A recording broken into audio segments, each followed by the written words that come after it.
He keeps offering to walk me home after every class. I've said no dozens of times, but he insists it's just him being polite. Is it?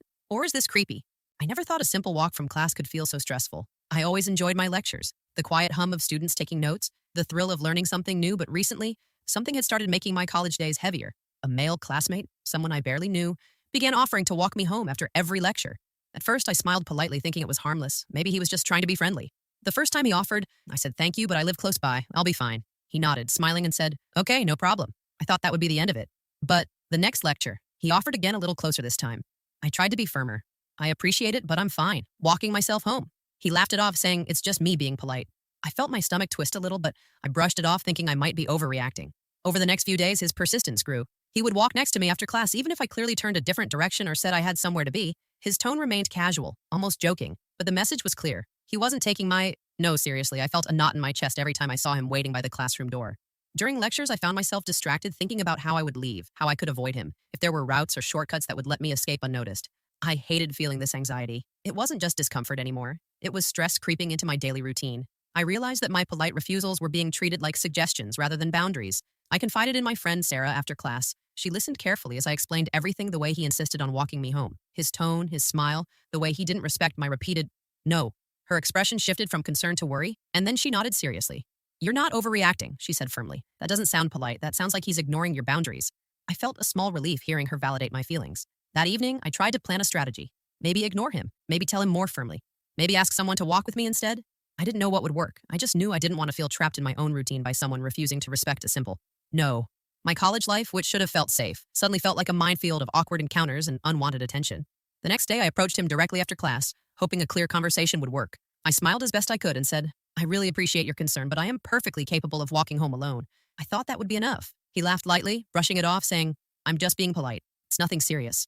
My stomach sank. I realized then that I was dealing with someone who didn't take no seriously, and that navigating this would require more than simple words. Have you ever had someone ignore your no? How did you feel, and what did you do about it? The next few days were tense. I found myself dreading the end of every lecture. Not because I disliked class, but because I knew he would be there waiting to offer to walk me home again. Even when I gathered my things quickly, he would appear with a casual smile as if nothing was wrong. My polite refusals no longer seemed to have any effect. One afternoon, I tried a different approach. I told him firmly that I was capable of walking home alone, that I appreciated his concern, but it wasn't necessary. His response surprised me a little. He chuckled, leaning slightly closer, saying, "It's really nothing. I'm just being polite." I could feel my chest tighten. I realized his version of polite wasn't the same as mine, and that my words alone weren't going to stop him. I started noticing the subtle ways he inserted himself into my routine. He would casually comment on my schedule, ask which lectures I had, when I finished, even hinting at timing his own classes so he could be near me. I felt my sense of freedom shrinking. It wasn't just walking home anymore. It was about him creating proximity at every opportunity. I couldn't ignore that this was uncomfortable and unsettling. I shared my concern with Sarah again. This time her face hardened. She suggested I make it public in small ways, mention to classmates that I walk alone, or ask a friend to accompany me occasionally. She emphasized documenting it too, writing down what happened when it happened. Because boundaries were being crossed repeatedly, I felt a mixture of relief and anxiety. Finally, validation, but also the pressure of figuring out a safe plan. During lectures, I noticed other students noticing too. They would glance between us when he spoke casually, smirking as if it were a joke, or commenting softly behind their hands. I hated feeling like a spectacle, like my discomfort had become entertainment. I wanted to disappear sometimes, but I knew I had to stand my ground and not allow him to control my day-to-day life. One evening, after class, he appeared again, smiling broadly. I tried to maintain a friendly tone while asserting myself I appreciate it, but I really need to walk home alone today. His smile didn't fade. He said lightly, "It's just me being polite," but I could feel the insistence in his tone. I realized that politeness had become a weapon, a way to dismiss my clear refusal, and I had to decide how to respond. By the end of the week, my anxiety had increased. Every lecture felt like a mental hurdle. The freedom to go where I wanted, when I wanted, had become tangled with his persistence. I felt frustrated, cornered, and unsure whether I was overreacting or justified in my discomfort. It was clear that ignoring the problem or hoping it would disappear wasn't going to work. I needed a plan, support, and a way to set boundaries that couldn't be brushed off. Would you confront someone directly, involve friends, or avoid them if they kept ignoring your boundaries? After that week, I realized I couldn't handle his persistence alone. I needed support, someone to validate my feelings and help me navigate the situation without escalating it further. I decided to talk to Sarah more seriously. We sat on a bench after class, and I explained how every offer to walk me home felt invasive, how his casual tone masked the pressure he was applying. Sarah listened, intently nodding. She suggested a few strategies I could try first. Involve friends when leaving class. Having someone walk with me could create distance and subtly communicate that I wasn't alone. Second, she encouraged me to be firmer with words but remain calm. Clear, concise statements like, "I'm capable of walking alone. Thank you" were not negotiable. Third, she mentioned the importance of documenting each incident in case things escalated. This made me feel proactive and prepared rather than anxious and trapped. The next day, I implemented some of these ideas. I asked Mia to walk with me after class and made a point of leaving quickly and confidently with her. The male classmate approached smiling as usual, but I could feel the barrier created by having a friend beside me. He hesitated slightly, glancing at Mia, and then muttered, "It's nothing, really. I'm just being polite." Before walking past, I felt a small sense of relief that I wasn't alone, and that support mattered. During the lecture, I practiced staying assertive even in small interactions. I maintained eye contact, used firm tones when responding, and avoided apologizing for needing personal space. I noticed some classmates noticing my demeanor, noticing my confidence. It was subtle but empowering to see that asserting boundaries didn't make me rude or mean. It made me clear and respected. Outside of class, I began documenting each interaction, noting times, locations, and what was said. This wasn't about punishment, but about protecting myself and understanding patterns. His persistence wasn't random. It followed predictable behaviors, and documenting gave me a sense of control over something that had felt unpredictable and overwhelming. That evening, Sarah and I reflected. I realized that support wasn't just about having someone walk with me, it was about creating a mindset that I didn't have to tolerate discomfort alone. The anxiety that had built over weeks started easing slightly because I had tools, strategies, and allies I could rely on. Still, the persistence didn't completely stop. Each encounter reminded me that he wasn't going to change. Simply because I was polite or avoided him, I had to stay consistent, firm, and calm while maintaining boundaries. The lesson was clear. Asking for help was not weakness. Boundaries were not negotiable, and persistence from others didn't mean I had to compromise my safety or comfort. By the end of the day, I felt stronger, ready to face the situation with a clear plan. I knew that navigating this required patience, strategy, and support, but it also required confidence in my right to personal space. I wasn't overreacting, and I wasn't powerless. I was preparing to reclaim my freedom one step at a time. Would you seek support from friends, document incidents, or handle persistent behavior on your own? After several weeks of his persistence, I realized subtle hints and polite refusals weren't enough. I needed to confront him directly, but carefully I wanted to assert my boundaries without creating unnecessary conflict. I planned my approach thinking about my words, tone, and timing. I knew I had to be calm, firm, and clear. The moment came. After a lecture, I waited until most students had left, then took a deep breath and said, "I need to be honest with you. I appreciate that you want to help, but I am perfectly capable of walking home alone." I smiled politely, hoping my tone conveyed both firmness and respect. He paused, a flicker of surprise on his face. I could see he hadn't expected this level of directness. His usual playful tone faltered slightly as he replied, "I'm just being polite." I assured him again firmly, "It's appreciated, but I need my personal space." This time, I emphasized each word slowly to leave no room for misinterpretation. For a moment, the hallway was quiet, except for distant voices from the other side. I noticed his expression shift from casual to slightly uneasy. I continued calmly, "I'm asking you to respect my choice. I don't want to feel uncomfortable or pressured walking home. I'm not trying to be rude, but my answer is final." He hesitated, and then muttered, "Okay." Before stepping aside, I felt a wave of relief and a flicker of pride. It wasn't a dramatic confrontation, but a boundary firmly set. My confidence in asserting myself had grown stronger because I didn't rely on anger or fear, only clarity and consistency. The next few days were telling. His persistence slowed noticeably. He still smiled sometimes, occasionally tried light conversation, but the insistence faded. I realized that boundaries could be enforced without aggression, and that confrontation, when done thoughtfully, could be effective in establishing personal space. I shared the outcome with Sarah and Mia, feeling lighter than I had in weeks. They were proud, but also reminded me that staying vigilant was important. Some people test boundaries repeatedly, and consistency was key to ensuring they weren't ignored again. I understood that this wasn't just about one person. It was about maintaining my right to feel safe and comfortable in my own routines. During class, I noticed I could focus better. I no longer worried about the impending walk after lectures. My anxiety reduced significantly because I had taken control of the situation. The mental weight of anticipating his offers lifted, and I could enjoy learning again, rather than calculating every exit. Even though the situation wasn't over entirely, I had regained a sense of agency. I understood that assertiveness, clarity, and support were tools I could use whenever boundaries were threatened. By addressing the issue head-on, I had transformed a stressful, uncomfortable scenario into one where I had control and my comfort mattered. Have you ever had to confront someone repeatedly ignoring your boundaries? How would you approach it calmly but firmly? After the confrontation, I felt a subtle shift in myself. I no longer walked from class with that tight knot of anxiety in my chest. The act of clearly asserting my boundaries had given me a sense of control I hadn't realized I was missing. I started paying more attention to how I carried myself, my tone, my body language, and even my pace. When leaving class, I noticed that confidence could be projected without being aggressive. I walked with a straight posture, kept my head up, and moved decisively. The subtle changes made a difference not just in how he approached me, but in how I felt internally. I realized that physical cues could reinforce verbal boundaries, making it harder for someone to dismiss or ignore them. He still offered to walk me home occasionally, but now his tone was different, more neutral, less insistent. I could respond politely with a simple, "No, thanks, I'm fine," and he would step aside without hesitation. The power of consistency became clear. Setting boundaries once firmly, and then maintaining them, created a predictable environment where I controlled my reactions instead of being reactive to his persistence. Outside class, I reflected on what I had learned about myself about standing up for personal space and comfort. I started noticing small things I could do to reinforce my autonomy, making sure I left class with friends when convenient, choosing routes that felt safest, and documenting interactions quietly so I could track patterns and potential concerns. It wasn't paranoia, it was preparation and self-care. Sarah and Mia remained essential support systems. They helped me process lingering anxiety after tense encounters and offered encouragement when I doubted myself. Each conversation reinforced that my feelings were valid, that insisting on personal space was not overreacting, and that practical strategies could coexist with emotional support. Over the next few weeks, I practiced being proactive. I would plan exits in advance, be mindful of proximity, and use clear verbal and nonverbal cues to communicate my boundaries. The subtle mastery of navigating these interactions without conflict felt empowering. I realized that regaining agency wasn't just about confronting one person. It was about reclaiming my routine, my comfort, and my confidence. Even classmates who had previously noticed his behavior started noticing me differently, noticing that I walked confidently, that my responses were firm but calm, that I had support with me. Some students would subtly step aside if he lingered too long, respecting the boundaries I had quietly enforced. It was small but meaningful validation that consistency and assertiveness could influence social dynamics positively.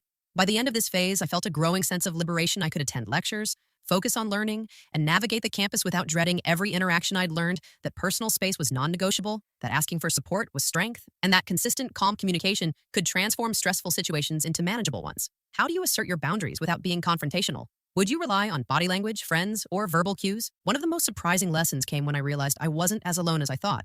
Even though I had focused on asserting boundaries and gaining confidence, small gestures from classmates began to appear. Some who had previously stayed silent now offered subtle support, a smile, a friendly nod, or walking with me part of the way across campus.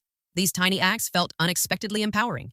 During one lecture, a classmate I barely knew approached me quietly after class and said, "I noticed how firm you've been handling him. It's impressive, and I'm happy to walk with you if you want." I was caught off guard but grateful. I accepted the offer and we walked together, chatting lightly about the lecture instead of my anxiety. It felt like a relief to not feel singled out and to have someone acknowledge my right to personal space. Even Mia, my close friend, reminded me that allies could be anywhere. Support didn't always have to be dramatic or loud. A subtle smile from someone across the room, a classmate giving me space, or simply walking confidently through the campus without apology all contributed to reclaiming control. The quiet reinforcement of my boundaries created a buffer that helped me feel safer. I also noticed the effect of consistent boundaries on the male classmate himself. His offers to walk me home became less frequent and more casual. I could respond without hesitation, and he seemed to respect my firmness more than before. I realized that repeated polite refusals, reinforced by calm assertiveness, could influence behavior without confrontation or escalation. During one afternoon, while walking out of class, a small group of classmates who had observed my interactions subtly offered to accompany me for part of the walk. Their presence wasn't about judgment or drama. It was about creating a safe space, demonstrating solidarity, and quietly affirming that repeated unwanted attention wasn't acceptable. I felt a deep sense of relief and gratitude. I realized I didn't have to face uncomfortable situations alone. These small supports didn't remove all anxiety, but they created a network I could rely on. It was empowering to know that other students recognized inappropriate persistence and were willing to back boundaries without me needing to demand attention or make a scene. It gave me confidence to continue asserting my space consistently.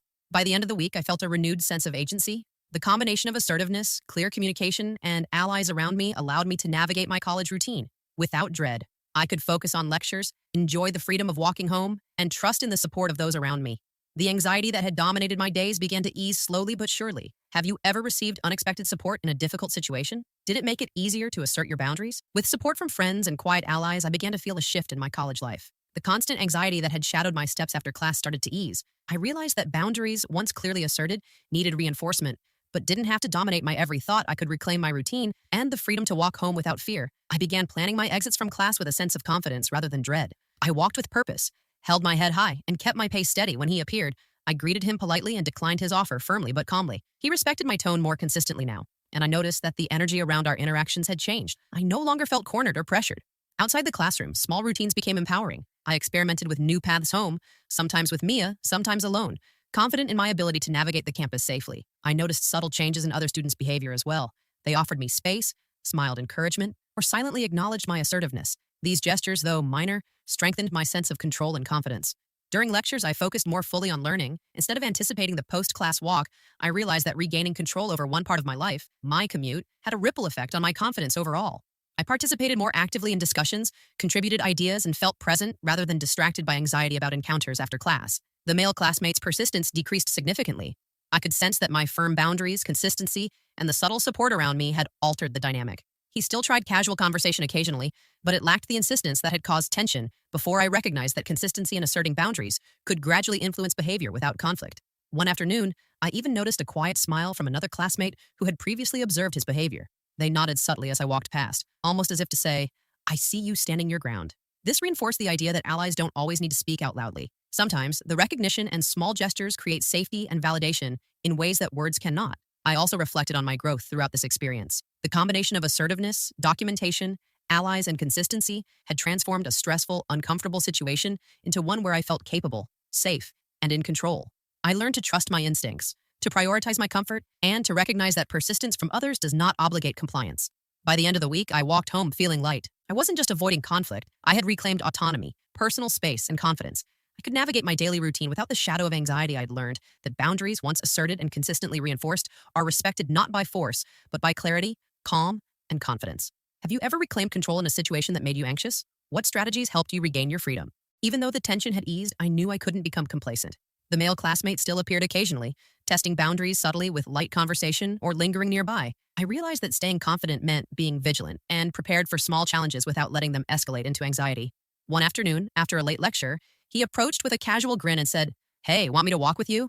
I stopped walking, looked directly at him, and said calmly, No thanks, I'm fine walking alone. My voice was steady, firm, and without apology. He hesitated briefly, then shrugged and walked past. I felt a sense of empowerment. I knew that standing firm consistently would eventually make my boundaries undeniable. I reflected on the importance of tone, body language, and timing. I had learned that confidence wasn't about shouting or showing anger. It was about being calm, deliberate, and consistent. My posture, steady pace, and clear words created an environment where my personal space was respected without confrontation or drama. Friends remained essential. During one evening walk home, Mia noticed him approaching from a distance and stayed close beside me. We didn't speak about him directly, but our presence together created a subtle barrier. I realized that allies can sometimes provide support simply by existing nearby, rather than offering verbal intervention. Every small layer of safety added to my confidence. In class, I began focusing more on learning and participation, rather than worrying about potential encounters afterward. My attention returned to the material, discussions, and projects. I realized that reclaiming mental space was just as important as asserting physical boundaries. Consistency in boundaries allowed me to redirect energy from anxiety to personal growth. Even casual classmates seemed to notice the change. They gave me room in hallways, respected my space, and occasionally offered subtle encouragement. I understood that by standing firm under pressure, I had not only protected myself but influenced the social environment positively. Others recognized strength and respect without needing to interfere overtly. Over time, the male classmate's behavior transformed. His offers became infrequent and lacked persistence or pressure. I recognized that calm, assertive responses over time could shift dynamics without escalation. He respected my space more consistently, demonstrating that repeated boundary setting works, even when ignored initially. By the end of the week, I felt a renewed sense of control and confidence. I could navigate campus freely, engage in class fully, and maintain my personal space without constant stress. I had learned that standing firm under pressure, using allies strategically, and projecting calm confidence was the most effective way to handle persistent behavior. I also reflected on how much I had grown since the beginning. This experience taught me resilience, the power of clear communication, and the importance of trusting my instincts. I realized that personal boundaries are non-negotiable, and consistency paired with support could turn a stressful situation into an opportunity for empowerment. How would you maintain confidence and consistency if someone kept testing your boundaries? By now, the rhythm of college life felt steadier. I had established routines that kept me safe, confident, and in control. I no longer dreaded leaving lectures or walking across campus. I realized that boundaries weren't just about saying no, they were about creating a sense of independence that others couldn't easily compromise. The male classmate still appeared occasionally, but his approach had changed completely. He would greet me politely without insisting to walk me home, and his casual conversations lacked the subtle pressure from before I recognized that respect wasn't given automatically. It was earned through consistent, calm, and firm reinforcement of personal boundaries. I found that my confidence extended beyond physical space. My ability to engage in class improved significantly. I raised my hand without worrying about external judgment, shared opinions freely, and focused on learning rather than anticipating awkward encounters after class. The sense of control I had cultivated over weeks spilled over into other aspects of my college life. Friends remained an essential support system. Though the dynamic had shifted, I no longer relied on them to intervene actively but appreciated their presence and encouragement. The quiet understanding, subtle smiles, and occasional walking companionship reminded me that personal boundaries are supported by both verbal assertion and social reinforcement. I noticed how small actions can signal strength and demand respect. One day, a classmate approached and asked if I needed someone to walk with me. She didn't assume incapability but offered support, acknowledging my independence while validating the importance of choice. It was subtle, empowering, and reinforced the idea that allies can help without undermining autonomy. The campus felt lighter. I could walk across it without scanning for his presence constantly, and when he appeared, I met him with calm acknowledgement, rather than anxiety or avoidance. I realized that reclaiming freedom didn't require confrontation at every step. It required consistent maintenance of boundaries and the confidence to enforce them. In lectures, group projects, and social interactions, my sense of independence allowed me to engage fully. I noticed other students' respect and subtle shifts in behavior as they observed my consistent assertiveness. I wasn't just protecting myself, I was modeling how boundaries could be maintained with clarity and composure. Reflecting on the journey, I felt proud of the resilience I had cultivated. The discomfort, anxiety, and repeated challenges had been difficult, but they taught me essential life skills in self-advocacy, confidence, and assertiveness. I recognized that respecting oneself and demanding respect from others were not mutually exclusive. They were intertwined. By the end of this phase, I had not only gained respect from my peers and reduced the unwanted persistence, but I had also internalized a powerful lesson. Independence and confidence are cultivated through consistency, support, and calm assertiveness. I had reclaimed control over my routine, my space, and my mental well-being. Have you ever gained respect by consistently standing firm? How did it change your interactions with others? Looking back, I realize how much this experience changed me. What started as small, polite refusals turned into a journey of self-discovery, empowerment, and resilience. I had learned that boundaries are not optional, and that asserting them consistently is a skill worth cultivating. The male classmate's persistence had faded almost completely. His occasional greetings no longer carried pressure, and I felt no anxiety when walking home alone or navigating campus. He hadn't changed overnight, but my assertiveness, consistency, and support network had shifted the dynamic. I understood that empowerment is not about changing others, but about controlling your own responses. I also recognized the importance of allies and support systems. Friends like Sarah and Mia had been my safety net. Their validation, encouragement, and presence allowed me to navigate a stressful situation without feeling isolated. I realized that seeking help is not a sign of weakness, but a strategic approach to personal well-being. Walking across campus now felt liberating rather than stressful. I held my head high, walked with confidence, and embraced routines I had once dreaded. The sense of autonomy I had built extended beyond physical space into mental freedom. I could focus on learning, social interactions, and personal growth without being preoccupied by someone else's persistence. I also learned subtle lessons about human behavior. Some people may not respect boundaries immediately, but calm, firm, and consistent communication can teach them the limits of acceptable behavior. I discovered that confidence, combined with assertiveness and the occasional support of allies, could reshape interactions over time. This journey also strengthened my self-trust. My instincts, which had been warning me about discomfort, became a reliable guide. I realized that paying attention to intuition and acting on it is essential for personal safety and mental well-being. Boundaries are not negotiable, and self-respect is non-negotiable either. The experience transformed more than just my campus walks. It influenced how I approached social interactions, group projects, and personal challenges. I became more confident, decisive, and aware of my rights in any situation. I no longer felt the anxiety of anticipating unwanted behavior, but rather the empowerment of controlling my environment. By the end of this journey, I had reclaimed my independence, earned respect, and developed a toolkit for maintaining personal space effectively. I felt proud of the resilience, clarity, and calm assertiveness I had cultivated over weeks of navigating discomfort. Ultimately, I realized that empowerment comes from consistency, support, and self-belief. Standing firm under pressure, seeking allies when needed, and trusting oneself creates a foundation that cannot be shaken by others' persistence or disregard for boundaries. I had turned a stressful, uncomfortable situation into a story of personal growth, strength, and confidence. Have you ever turned a stressful situation into an opportunity for growth? What lessons did you learn about yourself?